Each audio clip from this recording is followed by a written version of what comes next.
से स्वागत करती हूँ आपका न्यूज़ मोमेंट हिंदी में।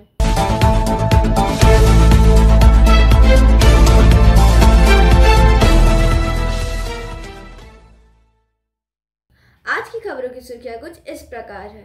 रानीगंज में अवैध कोयला खनन और अवैज्ञानिक तरीके से बालू खनन को लेकर सीपीआईएम का विरोध प्रदर्शन।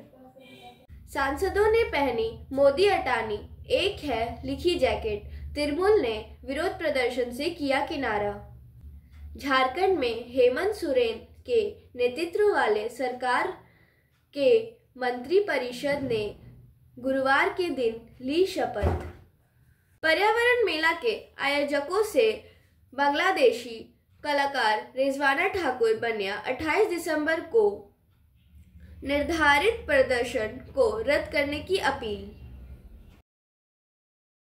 सुप्रीम कोर्ट की एक बेंच ने पश्चिम बंगाल के पूर्व मंत्री पार्थ चैटर्जी की जमानत पर की सुनवाई।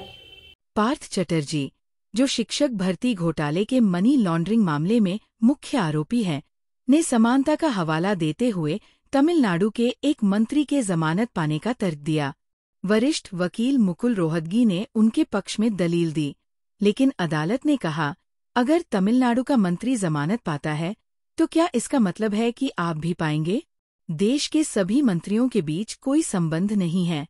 अदालत ने ये भी स्पष्ट किया कि पार्थ चैटर्जी एक मंत्री थे, जबकि जिन सहअभियुक्तों को जमानत मिली है वे मंत्री नहीं थे। इसलिए चैटर्जी उनके साथ समानता का दावा नहीं कर सकते। पार्थ चैटर्जी को जेल में 2 साल हो चुके हैं। अदालत ने कहा कि यदि चैटर्जी जमानत पाने के योग्य है तो एक दिन की भी देरी गलत है। हालांकि कोर्ट ने ये भी जोड़ा कि कैद हमेशा के लिए नहीं हो सकती, लेकिन जमानत पर फैसला इस बात पर निर्भर करेगा कि इसका ट्रायल प्रक्रिया पर क्या असर पड़ेगा। सुप्रीम कोर्ट ने प्रवर्तन निदेशालय (ईडी) की जांच पर कड़ी नाराजगी जताई। अदालत ने कहा, जांच 2 साल से चल रही है, क्या इतनी लंबी जांच की जरूरत थी? अदालत ने ईडी को निर्देश दिया कि यदि चैटर्जी से पूछताछ करनी है तो वो न्यायिक हिरासत में की जाए। पार्थ चैटर्जी को 23 जुलाई 2022 को शिक्षक भर्ती घोटाले में मनी लॉन्ड्रिंग अधिनियम 2002 के तहत गिरफ्तार किया गया था। उनके घर से भारी मात्रा में नकदी बरामद हुई थी। गिरफ्तारी के बाद उन्हें मंत्री पद और तृणमूल कांग्रेस के सभी पदों से हटा दिया गया। मामला पश्चिम बंगाल के शिक्षा क्षेत्र के सबसे बड़े भ्रष्टाचार मामलों में से एक है। आरोप है कि शिक्षक भर्ती में भारी अनियमितताएं और वित्तीय लेन देन हुए। पार्थ चैटर्जी इस घोटाले के मुख्य आरोपी हैं और उनकी जमानत पर फिलहाल कोई राहत नहीं है। रानीगंज में अवैध कोयला खनन और अवैज्ञानिक तरीके से बालू खनन को लेकर सीपीआईएम का विरोध प्रदर्शन। रानीगंज से पवन शर्मा के रानीगंज शहर में हाल ही में बड़ेदई इलाके में अवैध कोयला खदानें तेजी से उभर रही थीं। इस मुद्दे पर पुलिस और प्रशासन को शिकायत मिलने के बाद प्रशासन ने अवैध खदानों को भरने की प्रक्रिया शुरू की, लेकिन अब फिर से ऐसी अवैध खदानें न खुलें और दामोदर नदी से बालू का अवैज्ञानिक तरीके से खनन न हो। इस मांग को लेकर बुधवार को सीपीआईएम की रानीगंज एरिया कमेटी ने शहर के विभिन्न इलाकों में प्रदर्शन किया। प्रदर्शन में बड़ी संख्या में कार्यकर्ताओं और समर्थकों ने भाग लिया। डोल्फिन मैदान से शुरू होकर ये रैली बाजार इलाकों से गुजरते हुए रानीगंज थाने तक पहुंची। प्रदर्शनकारियों ने हाथों में लाल झंडे लेकर अपने विरोध और मांगों को जनता के सामने रखा। प्रदर्शन का नेतृत्व वामपंथी श्रमिक संगठन के नेता और रानीगंज के पूर्व विधायक रुनु दत्ता, सुप्रियो रॉय, अनूप मित्रा, हेमंत प्रभाकर, नारायण बाउरी और दिव्येंदु मुखर्जी ने किया। प्रदर्शन के दौरान सीपीआईएम नेताओं ने रानीगंज के वर्तमान विधायक और आसनसोल दक्षिण के विधायक पर भी गंभीर आरोप लगाए। विरोध प्रदर्शन के बाद प्रदर्शनकारियों ने अपनी मांगों का ज्ञापन रानीगंज थाने के इंस्पेक्टर विकास दत्ता को सौंपा। परिवर्तन ट्रेन हावड़ा रांची शताब्दी एक्सप्रेस की निर्धारित मार्ग पर पुनः बहाली।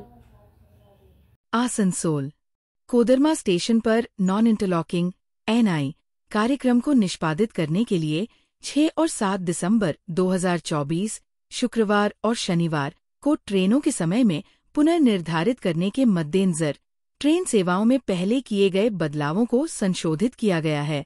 संशोधित ट्रेन सेवाएं 12,019 हावड़ा रांची शताब्दी एक्सप्रेस, जो 4 और 5 दिसंबर 2024 बुधवार और गुरुवार को चलने वाली थी, जिसे पहले मार्ग परिवर्तित किया गया था, अब चंद्रपुरा बकाकमुरी के रास्ते डाइवर्ट किए गए मार्ग के बजाय कोडमा पसनाथ गोमोमुरी के रास्ते अपने नियमित मार्ग पर चलेगी।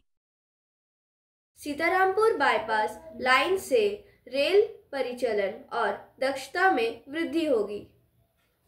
आसनसोल पश्चिम बंगाल के पश्चिम बर्दवान जिले के सीतारामपुर स्टेशन पर एक नई बाईपास लाइन मौजूदा होने वाले विलंब की समस्या को दूर करके और ट्रेन की समयबद्धता में सुधार करके रेलवे परिचालन को महत्वपूर्ण रूप से बढ़ाने के लिए तैयार है। प्रस्तावित 5.325 किलोमीटर की ये बाईपास लाइन पैसेंजर और मालगाड़ियों के बीच क्रॉस मूवमेंट संघर्षों के कारण होने वाले व्यवधानों को कम करने के लिए डिजाइन की गई है, जिससे सुचारू और अधिक कुशल ट्रेन परिचालन सेवाएं सुनिश्चित होंगी। राजधानी और शताब्दी एक्सप्रेस जैसी प्रीमियम सेवाओं सहित 163 दैनिक ट्रेनों की आवाजाही को संभालने वाला एक महत्वपूर्ण जंक्शन सीतारामपुर स्टेशन लंबे समय से परिचालन संबंधी बाधाओं का सामना कर रहा है। डाउन जीसी, गुड्स कॉरिडोर और अब मेन लाइन के बीच ट्रेनों के क्रॉसिंग के कारण अक्सर देरी होती है। 1400 सेल्स डाउन और 13,039 अब जैसी ट्रेनें अक्सर सिग्नल पर रुकी रहती है। इसी तरह मालगाड़ियों को लूप की कमी के कारण रुकना पड़ता है, जिससे भीड़-भाड़ और बढ़ जाती है। प्रस्तावित बाईपास लाइन सीतारामपुर में ईस्ट आउटर केबिन के अप डिस्टेंस सिग्नल के पास से शुरू होगी और झाझा छोर पर लिंक केबिन के पास समाप्त होगी। इसका उद्देश्य मेन लाइन और मालगाड़ियों दोनों के लिए सतही क्रॉसिंग के कारण होने वाली देरी को खत्म करते हुए निर्बाध कनेक्टिविटी प्रदान करना है। ये अवसंरचनात्मक विकास प्रस्तावित double line DFCC dedicated freight corridor के साथ संरेखित होगा, ताकि मालगाड़ियों के संचालन को अनुकूलित किया जा सके। संरेखण में ढाल में संशोधन से ट्रेन संचालन सुचारू होगा, जिससे दक्षता को बाधित करने वाली चुनौतियों से बचा जा सकेगा। सीतारामपुर बाईपास परियोजना से यात्रियों और माल ढुलाई दोनों को स्थायी लाभ मिलने की उम्मीद है, जबकि प्राथमिक लाभ परिचालन संबंधी है। परियोजना का अप्रत्यक्ष उद्देश्य समयबद्ध और विश्वसनीय रेल सेवाएं सुनिश्चित करके यात्रियों की संतुष्टि को बढ़ावा देना है। पूर्व रेलवे का आसनसोल मंडल आधुनिक रेलवे परिचालन की बढ़ती मांगों को पूरा करने के लिए बुनियादी ढांचे को आगे बढ़ाने के लिए अपनी प्रतिबद्धता की पुष्टि करता है। परियोजना की समय सीमा और कार्यान्वयन के बारे में आगे की जानकारी परियोजना की प्रगति के साथ साझा की जाएगी। सांसदों ने पहनी मोदी अटानी एक है लिखी जैकेट, तृणमूल ने विरोध प्रदर्शन से किया किनारा। कांग्रेस और अन्य विपक्षी दलों द्वारा संसद परिसर में गौतम अडानी रिश्वत मामले पर आयोजित विरोध प्रदर्शन से तृणमूल कांग्रेस और समाजवादी पार्टी के फिर से दूर रहने के बाद भारतीय दल में दरार की अटकलें और भी गहरी हो गई है। तृणमूल सांसद कीर्ति आजाद ने कहा कि पार्टी के पास उजागर करने के लिए अन्य मुद्दे भी हैं, लेकिन उन्होंने इस बात पर जोर दिया कि संसद के पटल पर विपक्ष अपनी रणनीति में एकजुट है। कांग्रेस और अन्य विपक्षी सांसदों ने रिश्वतखोरी और धोखाधड़ी के मामले में अडानी पर अमेरिका द्वारा अभियोग लगाए जाने के खिलाफ संसद में अपना विरोध जारी रखा। लोकसभा में विपक्ष के नेता राहुल गांधी और वायनाड से सांसद प्रियंका गांधी समेत सांसदों ने जैकेट पहन रखी थी, जिस पर लिखा था, मोदी अडानी एक है, अडानी सुरक्षित है। झारखंड में हेमंत सोरेन के नेतृत्व वाले सरकार के मंत्रिपरिषद ने गुरुवार के दिन ली शपथ। हेमंत सोरेन ने रिकॉर्ड चौथी बार झारखंड के मुख्यमंत्री के रूप में शपथ लेने के 6 दिन बाद गुरुवार को अपने मंत्रिमंडल का विस्तार किया, जिसमें 11 मंत्रियों ने पद और गोपनीयता की शपथ ली। ये समारोह राजभवन में दोपहर 12:50 बजे आयोजित किया गया, जहां राज्यपाल संतोष गंगवार ने पद की शपथ दिलाई। नए शपथ लेने वाले मंत्रियों में झारखंड मुक्ति मोर्चा (जेएमएम) से दीपक बिरुआ, रामदास सोरेन, हफीजुल हसन, सुदिव्य कुमार सोनू, योगेंद्र महतो और चमरा लिंडा, कांग्रेस से दीपिका पांडे सिन्हा, इरफान अंसारी, राधा कृष्ण किशोर और शिल्पी नेहा तिर्की और राष्ट्रीय जनता दल (आरजेडी) से संजय प्रसाद यादव शामिल है। इससे पहले झामुमो के वरिष्ठ विधायक स्टीफन मरांडी ने विधानसभा के प्रोटेम स्पीकर के रूप में शपथ ली। राजभवन के अशोक उद्यान में आयोजित इस कार्यक्रम में मुख्यमंत्री सोरेन, कांग्रेस महासचिव और झारखंड प्रभारी गुलाम अहमद मीर और राजद के राष्ट्रीय महासचिव जयप्रकाश नारायण यादव समेत कई प्रमुख नेता शामिल हुए। नवगठित मंत्रिमंडल में 6 नए और 5 पुराने चेहरे शामिल हैं। नए सदस्यों में झामुमो के सोनू, लिंडा, महतो, कांग्रेस के किशोर और तिर्की और राजद के संजय यादव शामिल हैं। इस बार मंत्रिमंडल में उल्लेखनीय लैंगिक प्रतिनिधित्व हासिल हुआ है, जिसमें सत्तारूढ़ गठबंधन की 8 महिलाओं ने विधानसभा चुनाव जीता है और उनमें से 2 को कैबिनेट पद हासिल हुआ है। आसनसोल उत्तर थाना में तालाब भरकर अवैध रूप से प्लॉटिंग और जमीन बेचने के आरोप में आज ही 2 लोगों को गिरफ्तार किया गया। गिरफ्तार किए गए आरोपी हैं आसनसोल निवासी तपस नंदी और दुर्गापुर निवासी चंदन शर्मा। आज उन्हें अदालत में पेश किया गया। इससे पहले इस मामले में दिनेश गोराई और विल्सन पहले ही पुलिस हिरासत में हैं। पुलिस सूत्रों के मुताबिक गिरफ्तार आरोपियों ने लंबे समय से तालाब भरकर अवैध प्लॉटिंग और जमीन बिक्री का गोरख धंधा चला रखा था। स्थानीय निवासियों की शिकायतों के आधार पर इस गैंग पर नजर रखी जा रही थी। पुलिस ने गुप्त सूचना के आधार पर कार्रवाई की और स्थानीय प्रशासन के सहयोग से इस गिरोह को बेनकाब किया। पता चला है कि ये एक बड़ा सिंडिकेट है जो तालाब भरकर अवैध तरीके से जमीन बेचने का काम करता है। इस गिरोह की हरकतें न केवल पर्यावरण को नुकसान पहुंचा रही हैं, बल्कि अवैध जमीन बिक्री के जरिए सरकारी राजस्व को भी भारी नुकसान हो रहा है। स्थानीय लोगों ने इस गैंग के खिलाफ लंबे समय से विरोध जताया है। उनका कहना है कि तालाब और जलाशयों को भरने के कारण इलाके में पानी की किल्लत बढ़ रही है और पर्यावरण का संतुलन भी बिगड़ रहा है। यहाँ तक कि किसानों की जमीन छीन ली गई है, जिससे वे बेरोजगारी का सामना कर रहे हैं। पुलिस ने बताया कि इस गैंग में और भी लोग शामिल हो सकते हैं। गिरफ्तार आरोपियों से पूछताछ जारी है और सिंडिकेट के बाकी सदस्यों की तलाश की जा रही है। प्रशासन ने सख्त लहजे में कहा है कि इस तरह की अवैध गतिविधियों को रोकने के लिए कड़े कदम उठाए जाएंगे। पुष्पा 2 प्रीमियम में हैदराबाद में फिल्म स्क्रीनिंग के दौरान भगदड़ में महिला की मौत और बेटा घायल। हैदराबाद के संध्या थिएटर में आधी रात को अल्लू अर्जुन की फिल्म पुष्पा 2 के प्रीमियर के दौरान फिल्म के प्रति उत्साह ने दुखद मोड़ ले लिया। मुख्य अभिनेता स्क्रीनिंग के लिए पहुंचे, जिसके परिणाम स्वरूप भगदड़ मच गई, जिसमें एक 30 वर्षीय महिला की जान चली गई और कुछ अन्य घायल हो गए। संध्या थिएटर में महिला बेहोश हो गई थी, जिसके बाद उसे इलाज के लिए स्थानीय अस्पताल लाया गया, जहां डॉक्टरों ने उसे मृत घोषित कर दिया।